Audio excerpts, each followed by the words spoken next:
Hablábamos en el segmento anterior de la formulación de imputación y en qué consiste.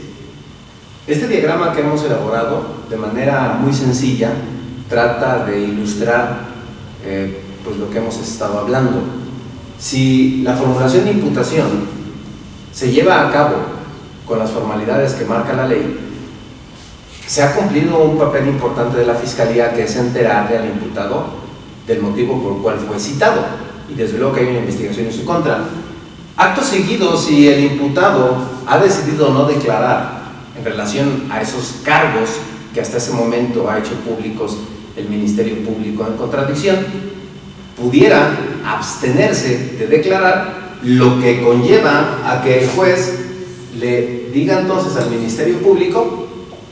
que si tiene algo que manifestar a ese respecto, y el Ministerio Público acceda a su segunda petición, que es solicitud de vincular a proceso al imputado. ¿Qué es la vinculación a proceso? No es otra cosa que lo que conocíamos los abogados de la vieja escuela como un auto de formal prisión. Por lo menos para efectos procesales son muy similares, tienen ciertas discrepancias, pero desde luego hay mucha similitud. El auto de vinculación a proceso, ya en lo práctico, significa que el Ministerio Público le va a exponer al juez a través de la palabra, desde luego estamos en un juicio oral, todo lo que existe documentado en la investigación y cuáles son los datos que se obtienen de las diligencias desahogadas en la etapa de investigación,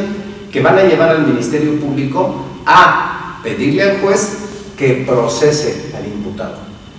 No se hace de manera automática, sino que tiene que justificarlo, y la defensa desde luego podrá debatir el valor incriminatorio que pudieran tener esos datos como para que el juez procese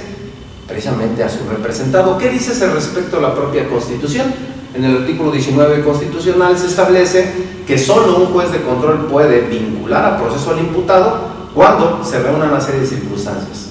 Primero, que de los antecedentes expuestos por el fiscal se acredite la existencia de un hecho delictivo, de tal manera entonces que va ligado a la vinculación a proceso con la existencia de un hecho delictivo. Segundo, que de los datos expuestos también por el fiscal quede acreditada una probable participación del imputado en ese hecho delictivo. Tercera hipótesis, que el delito hasta ese momento no esté prescrito. Recordemos que los delitos a través del tiempo se mueren. Hay un tiempo prudente para investigarlos y desde luego poder judicializar una carpeta. No es toda la vida, dependerá de la sanción más alta que tenga cada delito para determinar cuál es el tiempo de vida que se tiene durante la etapa de investigación también, y no crear siempre incertidumbre por todo el tiempo, sino que la ley le impone plazos al Ministerio Público para llevar a cabo sus investigaciones. Y por último, que no quede acreditada alguna causa que extinga la acción penal, como podrían ser alguna excusa absolutoria o inclusive alguna excluyente de incriminación. Cada una de ellas, desde luego, se exponen, se tratan de justificar para efecto de que no se entre al análisis de la vinculación al proceso, pero si ninguna de esas hipótesis está materializada, entonces ya se va a adentrar el juez al análisis de los antecedentes de investigación que el Ministerio Público le exponga y lo que la defensa pudiera debatir. Pero en la mayoría de los casos se hace necesario advertirle al juez, al imputado por parte del juez, los derechos que estos tiene para que tome una decisión muy importante y defina de manera conjunta con su defensor si quiere que se le resuelva su situación jurídica en ese momento mismo de la diligencia, o inclusive 72 horas que le otorga la propia Constitución para preparar los argumentos que habrá de exponer el defensor, o inclusive para llevarle algunos medios de prueba al juez y se puedan desahogar y pueda tener la versión del fiscal y la versión de la información que se le dio por parte de los medios de prueba que llevó la propia defensa, y sacar evidentemente un equilibrio que fundamente su resolución de vinculación o no vinculación al proceso. Pero también la complejidad del caso pudiera ameritar que el defensor no se quede con un plazo de 72 horas, sino que se haga necesario duplicar ese plazo hasta 144 horas,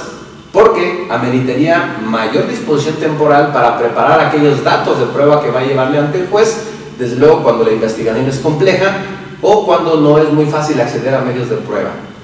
La ley permite que en el supuesto de que pudieran el defensor y el imputado acogerse el plazo de 72 horas o inclusive 144 horas, se le pueda pedir al juez el apoyo para allegarse de alguna información que se requiera en defensa del propio imputado. Por ejemplo, hay veces que los testigos no es fácil que el defensor pueda llevarlos porque ni los conoce, porque en muchas de las ocasiones hay inadversión con el propio imputado, y así el juez podría citarlos para la próxima audiencia de vinculación al proceso, y ahora sí pudiera interrogarlos ahí el defensor y extraer la información que quiere que el juez tenga para poder emitir un veredicto que le beneficie a los intereses de su cliente, que la mayoría de las veces coincide en que sea una no vinculación al proceso. De tal manera que aquí se hace importante destacar lo siguiente: si el defensor y el imputado han platicado del tema, analizaron las constancias de la carpeta de investigación y consideran que lo que hay en esa carpeta no es suficiente para vincular a proceso al imputado, probablemente el defensor tome una decisión, vean nada más el grado de responsabilidad, de decir: señor juez, en este momento quiero que resuelva la situación jurídica. Quiere decir que estaría renunciando al plazo de 72 horas o 144, y que solamente va a desahogar algunos medios de prueba que lleva listos en ese momento, o inclusive pudiera no desahogar ningún medio de prueba y debatir el alcance y valor jurídico de los datos, de los antecedentes que exponga el fiscal, y el defensor podrá